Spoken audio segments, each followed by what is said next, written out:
வணக்கம்ப்பா.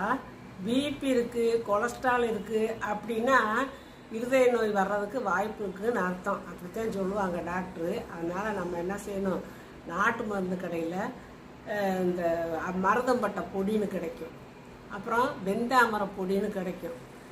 அது ரெண்டையும் வாங்கி சம அளவு கலந்து வச்சுக்கிறணும்.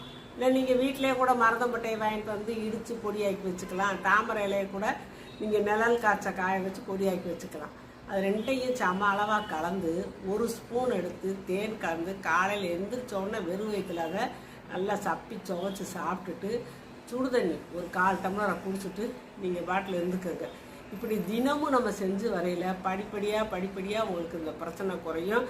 நம்மளுக்கு இருதய பிரச்சனை வருங்கிற பயம் அடுத்து போயிடும். நீங்கள் அடுத்து போய் வேணால் டெஸ்ட் பண்ணி பார்த்துக்கோங்க. உங்களுக்கு சரியாக உங்களுக்கு அந்த பயம் இல்லை தேவையில்லைங்கும் போது நீங்கள் நிப்பாட்டிக்கலாம்.